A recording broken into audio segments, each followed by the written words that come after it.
Thank you, God. Om Sai Ram, Sri Sai Ram, Jai Jai Sai Ram. Today we are going to read chapter 2 in Sri Sai Satcharitha. Object of writing the work, incapacity and boldness in the undertaking, hot discussion, conferring significant and prophetic title of Hemant Pant, necessity of a guru. In the last chapter, the author mentioned in the original Marathi book that he would state the reason that led him to undertake the work and about the persons qualified to read the same and such other points. Now, in this chapter, he narrates the same. The object of writing this work. In the first chapter, I described Sai Baba's miracle of checking and destroying the cholera epidemic by grinding wheat and throwing the flour on the outskirts of the village. I heard other miracles of Sai Baba to my great delight, and this delight burst forth into this poetic work. I also thought that the description of these miracles of Sai Baba would be interesting and instructive to his devotees and would remove their sins. And so I began to write the sacred life and teachings of Sai Baba. The life of the saint is neither logical nor dialectical. It shows us the true and great path, incapacity and boldness in undertaking the work. Hemant Pant thought that he was not a fit person to undertake the work. He said, I do not know the life of my intimate friend, nor do I know my own mind. Then how can I write the life of a saint or describe the nature of incarnations, which even the Vedas were unable to do? One must be a saint himself before he could know other saints, otherwise, how can I describe their glory? To write the life of a saint is most difficult. One may as well be able to measure the depth of the seven seas or enclose the sky with cloth trappings. I knew this was the most venturous undertaking which might expose me to ridicule. I therefore invoked Sai Baba's grace. The premier poet, saint of Maharashtra, Sri Dhyaneshwar Maharaj, has stated that the Lord loves those who write the lives of saints, and the saints also have their own peculiar method of assigning the service which the devotees long for. The saint inspires the work, the devotee becomes only an indirect cause or an instrument in achieving the end. For instance, in 1700 Shaka year, the poet Mahipati aspired to write the lives of saints. Saints inspired him and got the work done. So also in 1800 Shaka year, Dasganu's service was accepted. The former wrote four works, Bhakta Vijay, Sant Vijay, Bhakta Leelamrut and Sant Leelamrut. The latter wrote two, Bhakta Leelamrut and Sant Kadamrut, in which the lives of modern saints were described. In chapters 31, 32, 33 of Bhakta Leelamrut and in chapter 57 of Sant Kadamrut, the life and teachings of Sai Baba are very well depicted. These have been separately published in Sai Leela magazine. Numbers 11 and 12, volume 17, the readers are advised to read these chapters. So also, Sai Baba's wonderful Leelas are described by Mrs. Savitri Bai Raghunath Tendulkar of Bandra in a small book named Sri Sainath Bhajan Mala. Dasguru Maharaj also has composed various sweet poems on Sai Baba. A devotee named Amidas Bhavani Mehta has also published some stories of Sai Baba in Gujarati. Some numbers of Sainath Prabha, a magazine published by Dakshina Bhiksha Sanstha of Shiradi, are also published. Then the question of objection comes in that while so many works regarding Sai Baba are extant, why should this be written and where is its necessity? The answer is plain and simple. The life of Sai Baba is as wide and deep as the infinite ocean, and all can dive deep into the same and take out precious gems of knowledge and bhakti and distribute them among the aspiring people. The stories, parables, and teachings of Sai Baba are very wonderful. They will give peace and happiness to the people who are afflicted with sorrows and heavily loaded with miseries of this worldly existence, and also bestow knowledge and wisdom, both in worldly and in spiritual domains. If these teachings of Sai Baba, which are as interesting and instructive as the Vedic lore, are listened to and meditated upon, the devotees will get what they long for, viz. Union with Brahma, mastery in Eightfold Yoga, bliss of meditation, etc. So I thought that I should call these stories together. That would be my best upasana. This collection would be most delightful to those simple souls whose eyes were not blessed with Sai Baba's darshan. So I set about collecting Sai Baba's teachings and expressions, the outcome of his boundless self realization. It was Sai Baba who inspired me in this matter. In fact, I surrendered my ego at his feet and thought that my path was clear and that he would make me quite happy here and in the next world. I could not myself ask Sai Baba to give me permission for this work. So I requested Mr. Madhavrao Deshpande alias Shyama, Baba's most intimate devotee, to speak to him for me. He pleaded my cause and said to Sai Baba, "This Anna Sai wishes to write your biography. Don't say that you are a poor fakir and there is no necessity to write it. But if you agree and help him, he will write, or rather, your grace will accomplish the work. Without your consent and blessing, nothing can be done successfully." When Sai Baba heard this request, he was moved and blessed me by giving me his Udi, that is sacred ash, and placing his boon bestowing hand on my head, said, "Let him make a collection of stories and experiences, keep notes and memos, I will help him. He is only an outward instrument. I should write my autobiography myself and satisfy the wishes of my devotees. He should get rid of his ego, surrender it at my feet. He who acts like this in life, him I help the most. What of my life stories? I serve him in his house in all possible ways. When his ego is completely annihilated and there is left no trace of it, I myself shall enter into him and shall myself write my own life. Hearing my stories and teachings will create faith in devotees' hearts, and they will easily get self realization and bliss. Let there be no insistence on establishing one's own view, no attempt to refute others' opinions, no discussion of pros and cons of any subject. Significant and prophetic title. The word discussion put me in mind of my promise to explain the story of my getting the title of Hemant Pant, and now I begin to relate that same. I was on close friendly terms with the Kaka Sahib Deshit and Nana Sahib Chandorkar. They pressed me to go to Shirdi and have Baba's darshan, and I promised them to do so. But something in the meanwhile turned up which prevented me from going to Shirdi.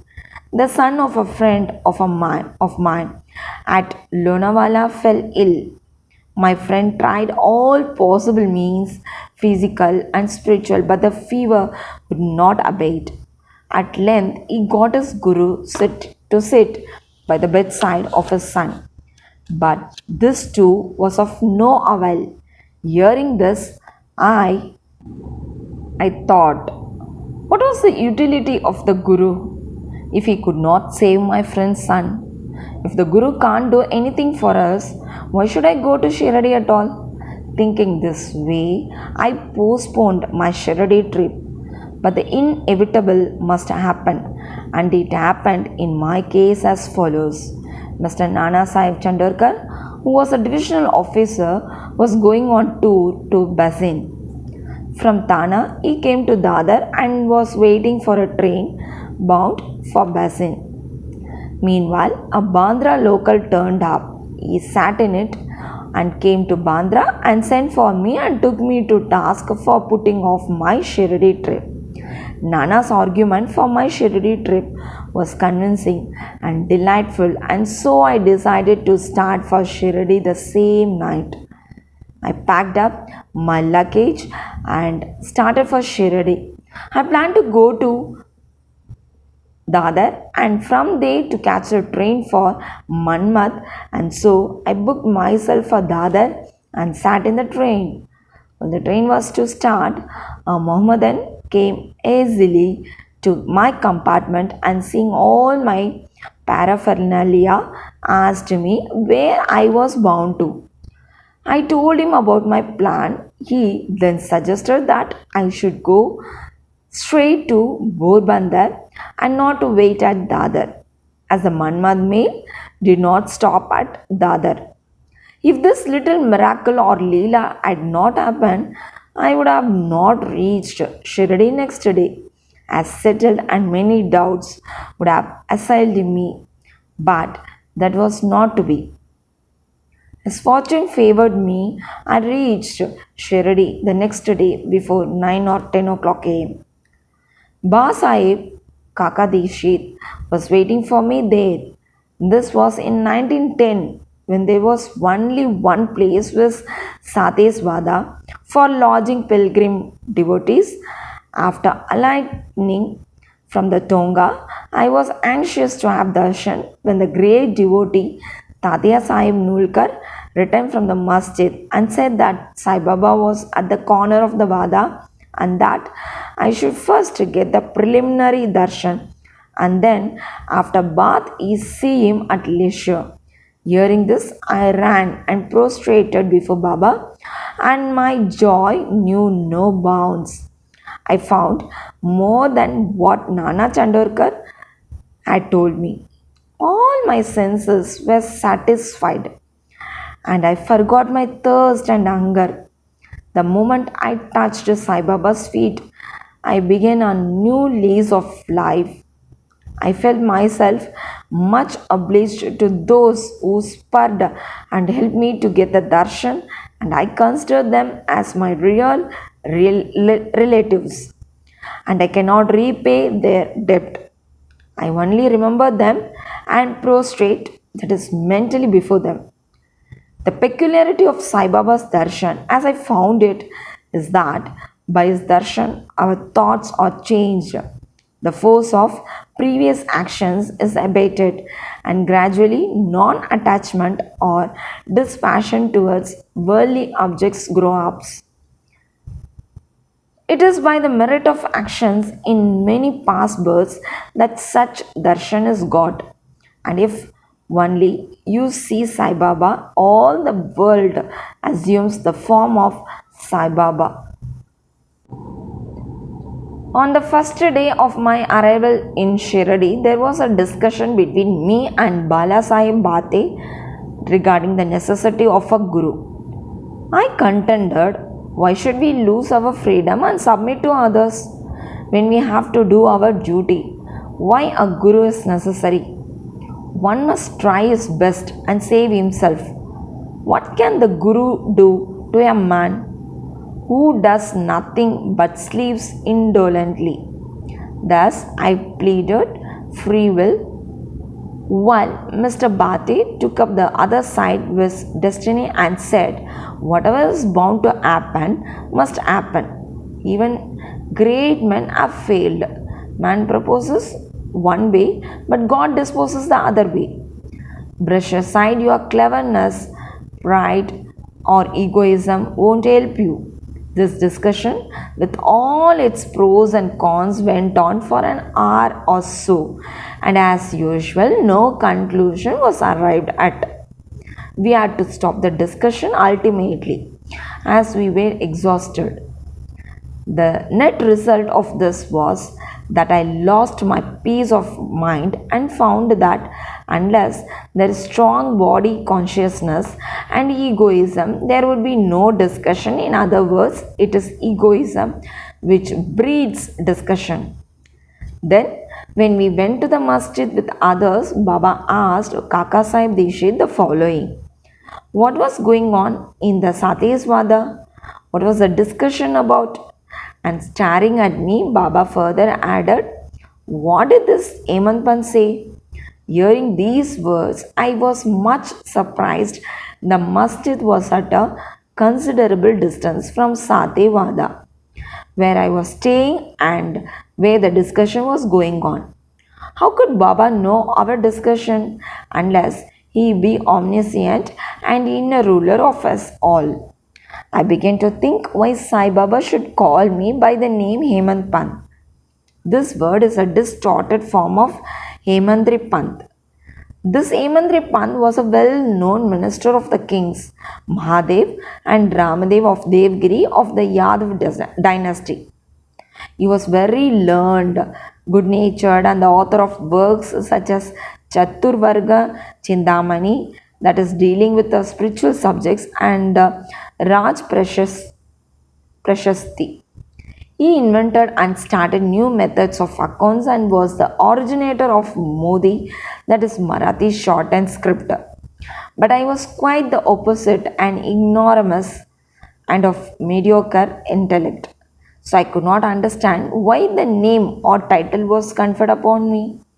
But thinking seriously upon it, I thought that the title was a dart to destroy my ego, so that I should always remain meek and humble. It was also a compliment paid to me for the cleverness in the discussion.